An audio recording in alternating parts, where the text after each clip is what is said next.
গো, তুমি এখনো পড়ে পড়ে ঘুমাচ্ছ? বেলা কত হয়েছে সেদিকে তোমার খেয়াল আছে? দোকানে যাবে না নাকি? আজকে তো বাজারের দিন। আহা গিন্নি, এই সকাল সকাল কানের মাথা কেটে আসলে কেন শুনি? এই বৃষ্টির মধ্যে কে যাবে বাজারে? কেন, বৃষ্টি হলে মানুষ কি না খেয়ে থাকে নাকি? কেন মানুষ আবার বৃষ্টির দিনে না খেয়ে থাকতে যাবে কেন? বৃষ্টির দিনে তো মানুষ বাড়িতে বসে ভালো মন্দ খায়, তাই না? বৃষ্টির দিনে মানুষ যখন ভালো মন্দ খায় তখন বেশি করে কাজ করতে হয় নিশ্চয়ই। কাজ না করলে খাবারটা আসবে কোথা থেকে শুনি?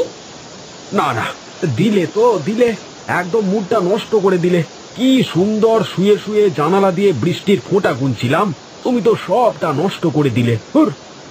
তাড়াতাড়ি উঠে চারটে গিলে নিয়ে বাজারে যাও। বললাম তো বাজারে যাব না। হ্যাঁ, তুমি যাও তো এখান থেকে, আমাকে জ্বালিও না। আমার কথা তোমার মাথায় ঢুকলো না না? দাঁড়াও, দেখাচ্ছি মজা।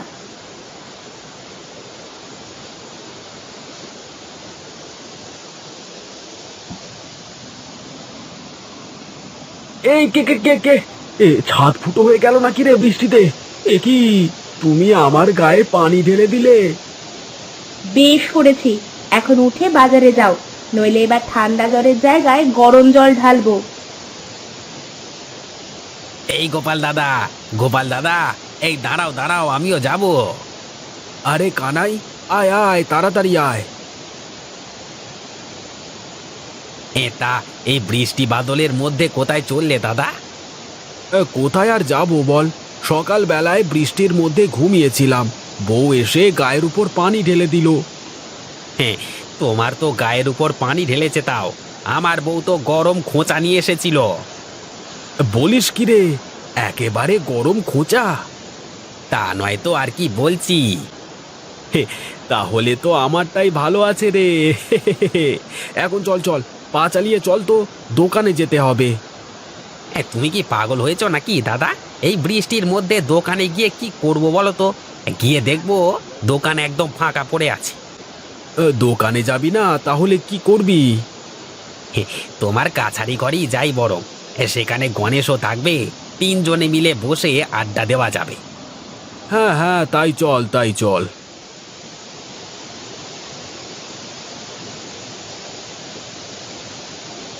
আরে গোপাল কানাই, আয় আয়, আমি তোদের জন্যই অপেক্ষা করছিলাম। জানতাম বৃষ্টি হচ্ছে, তো তুই ঠিক আসবি। হ্যাঁ হ্যাঁ, বৃষ্টির দিনে বাজারে গিয়ে তো আর কোনো কাজ নেই, তাই ভাবলাম কাছারি ঘরে বসে তোমার সাথে গল্প করি। তবে তুই ভালোই করেছিস, আমি একা একা বৃষ্টির ফোঁটা গুনছিলাম, এখন বসে বসে গপ্প করা যাবে একসাথে, কি বলিস? হে হে, বৃষ্টির মধ্যে বসে আড্ডা দেওয়ার মজাই অন্যরকম গো। হ্যাঁ রে হ্যাঁ, ঠিকই বলেছিস। এই রে, ঘরে তো নুন শেষ, এখন কি করি? মানুষটাও তো বাজারে চলে গেছে। যাই দেখি, মিনতি দিদির কাছে একটু নুন পাওয়া যায় কিনা দেখে আসি।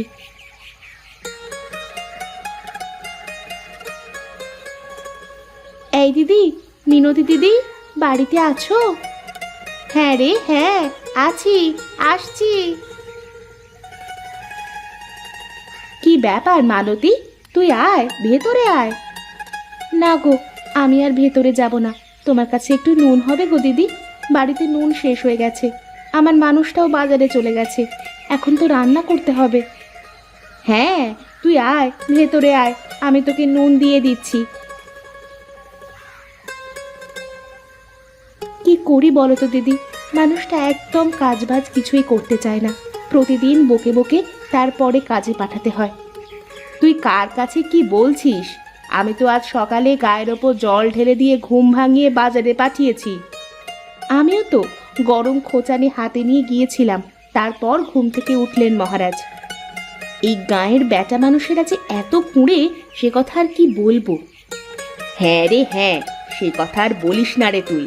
আমাদের মহিলা মানুষের গুণেই সংসারটা কোনো রকমে টিকে আছে। এখন মনে হচ্ছে আমাদেরই কিছু একটা করতে হবে, না হলে আর সংসারটা চলবে না। ঠিক আছে দিদি, আমি এখন চলি, পরে এক সময় এসে গল্প করব। আচ্ছা ঠিক আছে, আয়।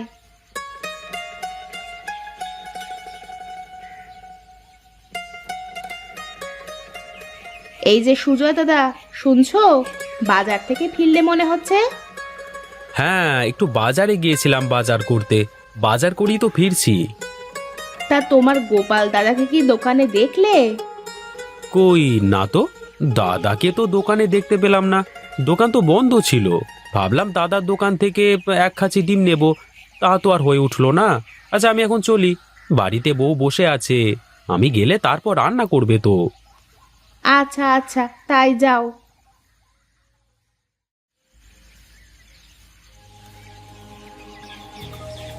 এই রে, এ গিন্নি কি বুঝে গেছে নাকি আমি দোকানে যাইনি? রেগে সাপের মতো গজগজ করছে তো। না, কোনো কিছু বুঝতে দেওয়া যাবে না। আগে গিয়ে দেখি পরিবেশটা কেমন। হে হে হে হে হে হে। কি গো গিন্নি, কি হয়েছে তোমার? হ্যাঁ, তুমি ঝাঁটা হাতে করে বাড়ির বারান্দায় কেন বসে আছো? হ্যাঁ, ঝাঁটা হাতে কেন সেটা বুঝতে পারছো না?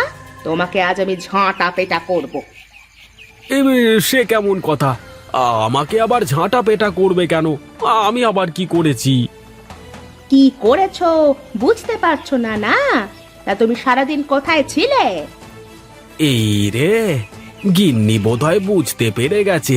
এই না না, কিছু একটা বলে বাঁচতে হবে। ওরে বাবা! আরে শোনো শোনো গিন্নি, আমি সকালবেলায় বাজারে গিয়ে দোকান খুলে অনেকক্ষণ বসেছিলাম।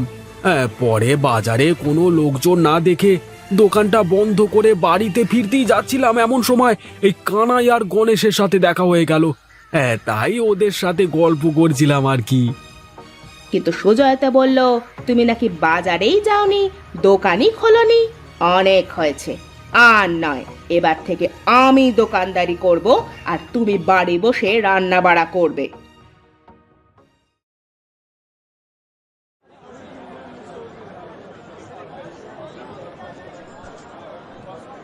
কি ব্যাপার মেয়েরা, তোমরা দোকানে কি করছো? তোমার স্বামীরা কোথায়?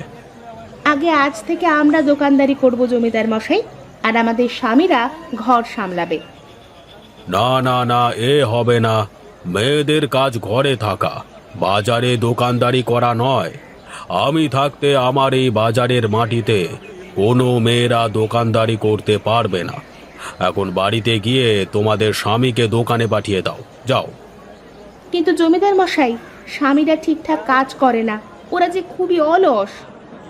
সে যাই হোক না কেন, তোমরা এক্ষুনি বাড়ি যাও, আর কখনো বাজারে পা রাখবে না, ঠিক আছে?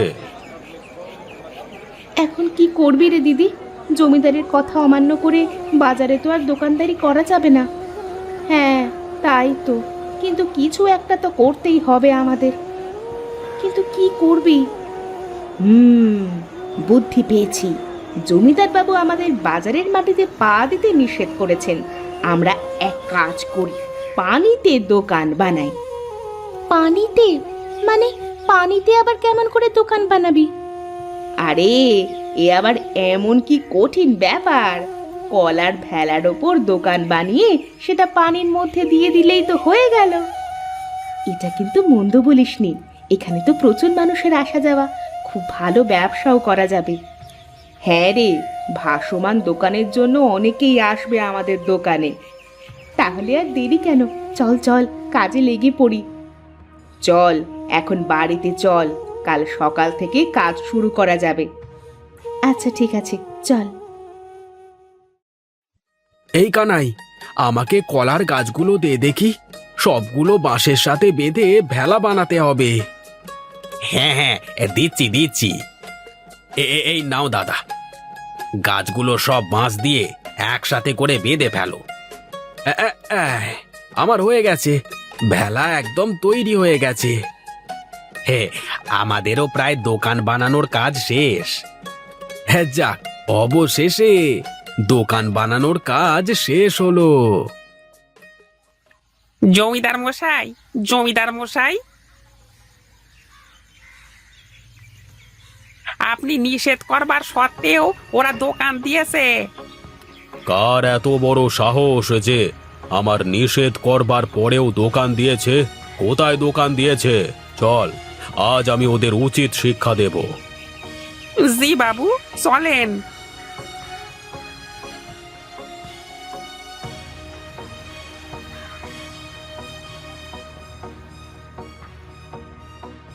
কিরে, তুই কি আমার সাথে মশকরা করছিস নগেন?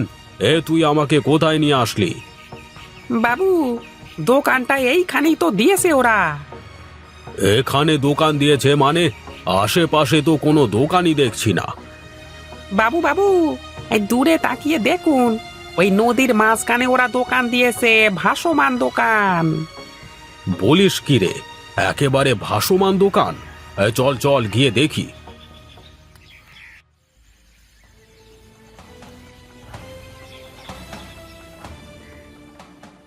বাহ, কি সুন্দর বুদ্ধি তোদের! পানির উপর যে দোকান বানানো যায় এটা তো জানা ছিল না। খুব ভালো করেছিস, ব্যবসাটা চালিয়ে যা এভাবে। আর যদি কোনো কিছুর দরকার হয় বা কোনো সমস্যা হয় আমাকে বলবি, তাহলে আমি আছি তোদের পাশে, বুঝলি? আপনাকে অনেক অনেক ধন্যবাদ জমিদার বাবু। আসুন, এক কাপ চা খান। আপনি আমাদের দোকানের প্রথম খরিদ্দার। আপনি এটা কি করলেন বাবু? আপনি তো গিয়েছিলেন ওদের শাস্তি দিতে, কিন্তু আপনি এমন কেন করলেন? তোর কথা শুনে জীবনে অনেক ভুল কাজ করেছি, আর ভুল কাজ করব না। এক্ষুনি আমার চোখের সামনে থেকে দূর হয়ে যা, দূর হ। এইসব আপনি কি বলছেন বাবু? আমি কোথায় যাব?